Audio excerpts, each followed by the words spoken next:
Hello student, welcome to my channel Saravan lecturer. आज मैं आपको बताने वाला हूं कि हिंदी कक्षा 10 में आप क्या क्या पढ़ें। जितना मैं आपको बताने वाला हूं, अगर आप उतना पढ़ लेते हो तो आप बहुत ही आसानी से 90% मार्क्स अचीव कर सकते हो। ये वीडियो बहुत ही ज्यादा इंपॉर्टेंट है। वीडियो को लास्ट तक जरूर देखना, वीडियो को लाइक कर देना, अगर आप चैनल पर नए हैं तो सब्सक्राइब भी कर देना। देखो, यहां से जो मैं आपको बताने वाला हूं 100% बोर्ड परीक्षा में पूछा जाएगा, क्योंकि ये सारे टॉपिक्स हिंदी के सबसे ज्यादा इंपॉर्टेंट टॉपिक्स हैं और आपको वो जो मैं आपको बताने वाला हूं उतना बोर्ड एग्जाम में पढ़कर ही जाना है। ठीक है, जैसे मैं आपको बता दूं, पहला जो आपको तैयार करना है, पहला चीज वो हमारा क्या है, वो आपका है महत्वपूर्ण रचनाएं। जो आपकी महत्वपूर्ण रचनाएं हैं और उनके लेखक तथा कवि का नाम। ठीक है, अगर आप इसको तैयार कर लेते हो तो यहां से आपका 5 मार्क्स बिल्कुल फिक्स हो जाएगा।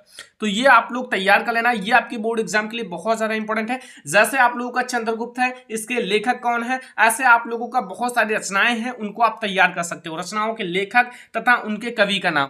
ओके, तो आप जितने भी महत्वपूर्ण रचनाएं हैं उनके लेखक और कवि का नाम जरूर तैयार कर लेना।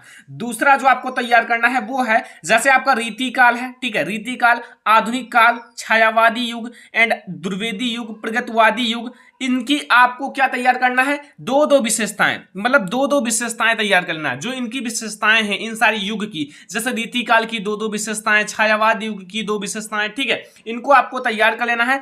और ये भी तैयार कर लेना है कि जैसे रीतिकाल के कौन कवि हैं, छायावाद युग के कवि, द्विवेदी युग के कवि, इसको आप जरूर तैयार कर लेना। यहां से आपके बोर्ड एग्जाम में ये भी 5 मार्क्स का आता है, तो यहां से आप इसको तैयार कर लोगे तो आपका ये मार्क्स बिल्कुल फिक्स हो जाएगा। और अभी से आप इन सब की तैयारी करना शुरू कर दो, क्योंकि ये आपके बोर्ड एग्जाम के लिए सबसे ज्यादा इंपॉर्टेंट है।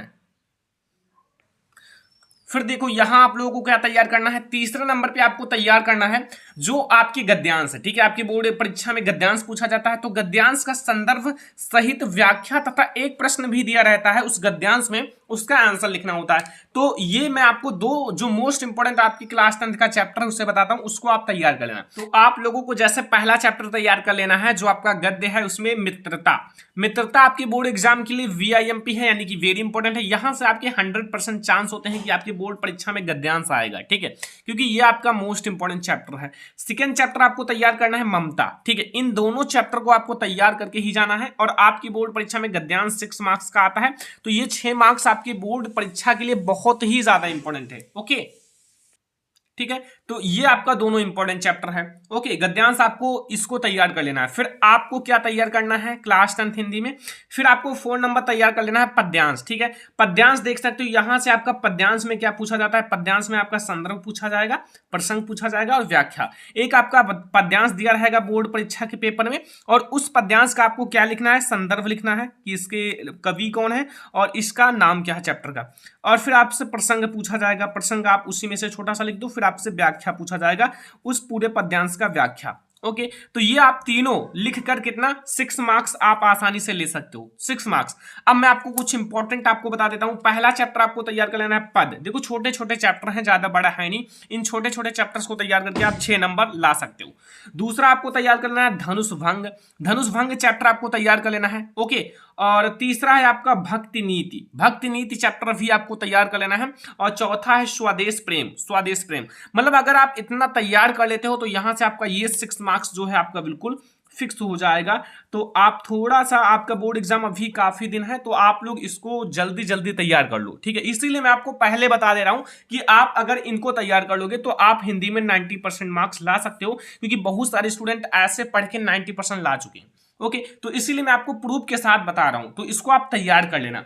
ओके, अब मैं आपको बता रहा हूं यहां से जो आपकी बोर्ड परीक्षा के लिए बहुत ही ज्यादा इंपॉर्टेंट है। देखो, पांचवा टॉपिक जो हमारा है, जैसे आपके हैं लेखक। लेखक हैं तथा कवि का जीवन परिचय। लेखक तथा कवि का जीवन परिचय। अब लेखक तथा कवि का जीवन परिचय है, सबसे पहले मैं आपको लेखक बता देता हूं। देखो, मैं आपको 2 लेखक बता रहा हूं, 2 ही लेखक का जीवन परिचय अगर आप याद कर लेते हो तो यहां से आपका 3 मार्क्स बिल्कुल फिक्स हो जाएगा। 3 मार्क्स का आता है लेखक का जीवन परिचय। 1 मार्क्स इसी में से आपको रचनाएं लिखने के लिए आता है। ठीक है, रचनाएं, तो रचनाएं तो आप याद कर सकते हो। ओके, तो यहां में आपको पहला जो आपका लेखक है वो है आचार्य रामचंद्र शुक्ल जी का जीवन परिचय। तो आचार्य रामचंद्र शुक्ल जी का जीवन परिचय आप तैयार कर लेना। अगर आप नहीं जानते हो तो मैंने ऑलरेडी पढ़ा दिया है, सर्च कर लेना। ठीक है, और दूसरा हमारा है जयशंकर प्रसाद का जीवन परिचय। जयशंकर प्रसाद जी का जीवन परिचय तैयार करना, यहां से ये दोनों बहुत ही ज्यादा इंपॉर्टेंट है जीवन परिचय बोर्ड परीक्षा के लिए। तो अगर आप इसको तैयार कर लेते हो तो आपके बोर्ड परीक्षा में यहां से जरूर क्वेश्चन आएंगे। ठीक है, तो ये हमारे हैं लेखक का जीवन परिचय। अब हमारा आता है कवि का जीवन परिचय। कवि का जीवन परिचय आपको क्या तैयार करना है? कवि का जीवन परिचय में फर्स्ट आपको तैयार कर लेना है सूरदास जी का। ठीक है, सूरदास जी का आपको जीवन परिचय तैयार कर लेना है कवि में। ओके, कवि में आप लोग सूरदास जी का जीवन परिचय तैयार कर लेना। दूसरा हमारा है आपको तुलसीदास जी का जीवन परिचय, जो कि तुलसीदास जी का जीवन परिचय। और तीसरा है महादेवी वर्मा। मतलब आपकी कवि में ये भी 3 मार्क्स का आएगा, आपकी बोर्ड परीक्षा में 3 मार्क्स का।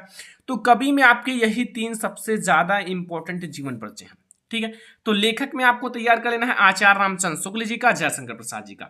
और कवि में आपको तैयार कर लेना है सूरदास जी का, तुलसीदास जी का और महादेवी वर्मा का। तो इसको आप आसानी से तैयार कर सकते हो और उनकी रचनाएं भी साथ में तैयार कर लेना, क्योंकि रचनाएं भी आपको लिखना है। ठीक है, तो यहां से आपका अगर ये तैयार करोगे तो 6 मार्क्स बिल्कुल फिक्स हो जाएगा। आपको दोनों मिलाकर आपको 5 जीवन परिचय तैयार करना है और 5 जीवन परिचय आपका 6 मार्क्स फिक्स कर सकता है। अगर आप चाहो तो 5 दिन में इसे थोड़ा थोड़ा टाइम देकर तैयार कर सकते हो। तो ये हमारा है जो आपका जीवन परिचय। अब मैं आपको आगे बताऊंगा जो आपको तैयार करना है। देखो आगे आपको क्या तैयार कर लेना है वो देखो। आगे यहां समझो आपको क्या तैयार कर लेना है। देखो यहां आपको निम्नलिखित संस्कृत गद्यांश का संदर्भ सहित व्याख्या कीजिए। मतलब आपको संदर्भ सहित इसका व्याख्या करना है। ये आपकी बोर्ड परीक्षा में 4 मार्क्स का आता है। तो मैं आपको कुछ इंपॉर्टेंट चैप्टर्स बता देता हूं जिसको आपको बिल्कुल तैयार कर लेना है। पहला है वाराणसी। वाराणसी से आपके 100% चांस होता है कि आएगा, क्योंकि ये आपका बहुत ही बेहद इंपॉर्टेंट चैप्टर है। ठीक है, और आपका दूसरा है भारतीय संस्कृति। भारतीय संस्कृति चैप्टर भी आप लोग तैयार कर लेना, क्योंकि आपके बोर्ड परीक्षा के लिए इंपॉर्टेंट है।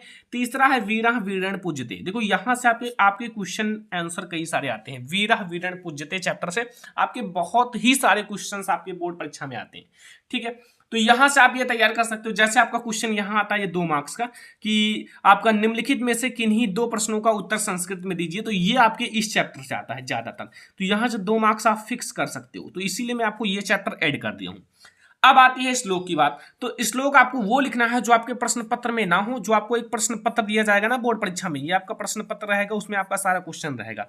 अब उसमें आप लोगों को एक आपका श्लोक दिया रहेगा, तो उस श्लोक को नहीं लिखना है जो इस प्रश्न पत्र में हो, उसको नहीं लिखना है।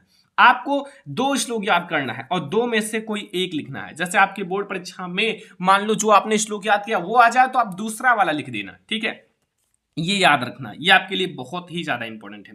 ऐसा गलती मत करना कि जो आया है प्रश्न पत्र में वही लिख देना, वो मत लिखना। तो ये आपका 2 मार्क्स यहां से श्लोक का फिक्स हो गया। ओके, यहां से आपका प्रश्न उत्तर आएगा, संस्कृत में लिखना है, 2 मार्क्स फिक्स हो गया। अब आते हैं यहां, देखो रस छंद अलंकार। देखो रस छंद अलंकार, अब मैं आपको बता दूं रस छंद अलंकार में क्या है, वो तो आप लोग सभी लोगों को पता होगा। इसकी परिभाषा लिखना है और उदाहरण लिखना है। 6 मार्क्स आपका फिक्स हो जाएगा। 6 मार्क्स का आता है 2 नंबर का रस, 2 नंबर का छंद, 2 नंबर का अलंकार। अब मैं आपको बता दूं कि आपको अलंकार में क्या क्या तैयार कर लेना है। अलंकार में आपको तैयार करना है, जैसे आपका है कौन कौन सा अलंकार तैयार कर लेना है। ठीक है, अलंकार में आपको तैयार कर लेना है उपमा अलंकार, ठीक है, रूपक अलंकार और उत्प्रेक्षा अलंकार। ठीक है, ये याद रखना। और आपको रस में कौन सा तैयार कर लेना है, रस जो कि आपके 2 मार्क्स का आता है बोर्ड परीक्षा में, तो वो तो आपको पता है हास्य रस एंड करुण रस, ये आप दोनों तैयार कर लेना है, करुण रस।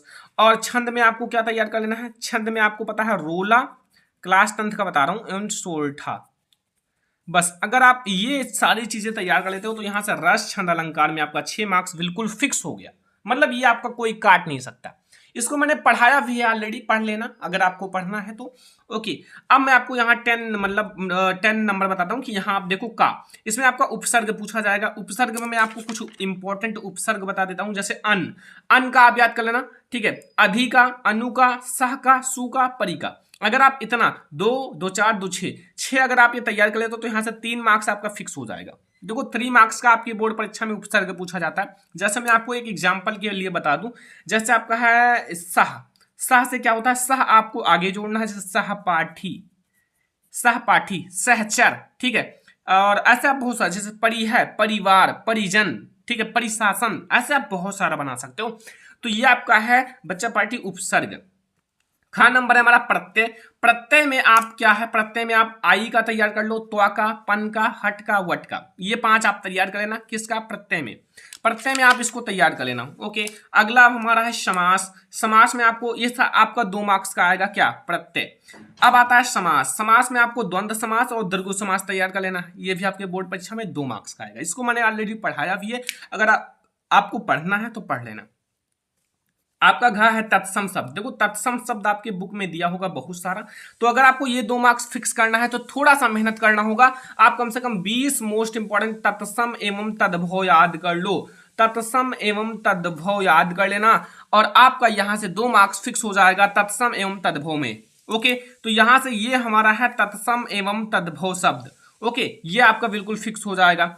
अब यहाँ अंगा वाला देखो, अंगा वाले में हमें तैयार कर लेना है पर्यायवाची शब्द। पर्यायवाची शब्द में आपको बता दूं, कुछ ऐसे पर्यायवाची शब्द हैं जो बहुत ज्यादा इंपॉर्टेंट है, लेकिन इससे ज्यादा भी आपको तैयार करके जाना है। ऐसा नहीं कि बोर्ड परीक्षा में मैं ये सोच रहा हूं कि आपका एक भी मार्क्स ना छूटे, ठीक है, और आप लोग टॉपर बनो, तो थोड़ा सा मेहनत करना है आप लोगों को। मैं आपको बता दूं, यहाँ अग्नि का तैयार कर लेना, बादल का, कमल का, वायु का, सूरज का, तालाब का, आंख का, जंगल का, एंड जल एंड आकाश, इतना तैयार कर लेना।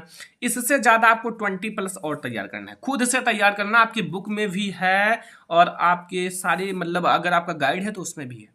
तो ये आपका मोस्ट इंपॉर्टेंट है पर्यायवाची। जो ज्यादा इंपॉर्टेंट है वो मैंने बता दिया। अब अगला हमें तैयार करना है 11 का संधि। संधि में आपको यणि संधि तैयार कर लेना, यणि संधि ही काफी है। अगला है खा। खा में आपको तैयार करना है शब्द रूप में आपको फल का, मति का, नदी का। इसमें आप 2 भी तैयार कर सकते हो, ये भी 2 मार्क्स का आता है, ये भी 2 ही मार्क्स का आता है। ओके, अगला धातु रूप। धातु रूप में आप पट का और हस का तैयार करो, 2 मार्क्स फिक्स हो जाएगा, पट का एंड हस का। तो यहां से आई होप कि आपको सारी चीजें समझ में आ रही हैं, आपको क्या क्या तैयार कर लेना है, क्या क्या पढ़ना है हिंदी में, ताकि आप लोग टॉपर बन सको, 90% ला सको। मैं आप लोगों के लिए इतना मेहनत कर रहा हूं तो इस पर एक लाइक बनता है, तो वीडियो को लाइक करते चलो। और हाँ, अगर आपको अच्छे से अच्छी तैयारी करना है क्लास 10 की तो चैनल को सब्सक्राइब करके रखो, ठीक है। अब हम लोग देखेंगे, देखो और आपको क्या पढ़ना है, थोड़ा सा ध्यान देना। ये आपके बोर्ड एग्जाम के लिए सबसे ज्यादा इंपॉर्टेंट चीज आ चुका है जो आप लोगों को मैं बताने वाला हूं, ठीक है। ये क्या है, आपका महत्वपूर्ण निबंध है। महत्वपूर्ण निबंध आपके बोर्ड परीक्षा में 6 मार्क्स का निबंध पूछा जाता है, 6 मार्क्स का। तो यार थोड़ा सा ध्यान देना। देखो मैं आपको बता दूं, पहला है आपका राष्ट्र प्रेम की भावना। राष्ट्र प्रेम की भावना पर आपको निबंध तैयार कर लेना है, ध्यान रखना, बहुत ज्यादा इंपॉर्टेंट है। दूसरा है प्रदूषण की समस्या तथा समाधान, बहुत ही ज्यादा इंपॉर्टेंट है, हर साल बोर्ड परीक्षा में पूछे जाने वाला निबंध। प्रदूषण की समस्या तथा समाधान जरूर तैयार करके जाना बोर्ड परीक्षा में। अगला है बेरोजगारी की समस्या, ये भी बोर्ड परीक्षा के लिए बहुत ही ज्यादा इंपॉर्टेंट है, तो बेरोजगारी की समस्या पर भी निबंध आपको तैयार करके जाना है। 4 नंबर है विज्ञान वरदान या अभिशाप, तो विज्ञान वरदान है या अभिशाप, इस पर भी आपको निबंध तैयार करके जाना है। 5वां हमारा है वृक्षारोपण। वृक्षारोपण पर भी निबंध तैयार कर लेना, यहां से आपका 6 मार्क्स फिक्स हो जाएगा। देखो मैं आपको अच्छे से तैयारी करा रहा हूं, इन सबको मैं पढ़ाने भी वाला हूं, ठीक है। अच्छे अच्छे आप लोगों के लिए वीडियो आने वाला है। अगला है खंड काव्य। खंड काव्य आपका 3 मार्क्स का आता है, तो यहां से आप 3 मार्क्स पक्का कर सकते हो। अगर ऐसे क्लास 10 हिंदी की तैयारी आप करते हो तो आपको 90% लाने से कोई नहीं रोक सकता, क्योंकि ऐसे पढ़ के बच्चे हमारे साथ पढ़ के 95% तक हिंदी में लाए हैं और 95% मार्क्स भी लाए हैं, ठीक है। तो ये आप लोगों के लिए बहुत ज्यादा इंपॉर्टेंट है। अगर आप ऐसे हिंदी की तैयारी आज से ही करना स्टार्ट कर देते हो तो आप लोग अच्छे मार्क्स लाओगे। तो इस वीडियो को लाइक करना और इन सबको जो जो आप लोग इसको नोट कर लेना कि हमें इतना तैयार करना है, ताकि आप लोग रोज इसको देखकर इतना, अगर आप एक दिन में इतना तैयार कर लोगे तो फिर दूसरे दिन एक और कोशिश करो, ऐसे आप काफी जल्दी तैयार कर सकते हो। वीडियो को लाइक कर देना, चैनल पर नहीं है तो सब्सक्राइब कर लेना, और ऐसे ही हम लोग और बहुत सारी वीडियोज लाने वाले हैं, तो इस वीडियो को लाइक कर दो, शेयर कर दो अपने फ्रेंड्स के साथ। चैनल पर नहीं है तो सब्सक्राइब कर लेना। चलो फिर मिलते हैं नेक्स्ट इंपॉर्टेंट वीडियो में, तब तक के लिए धन्यवाद।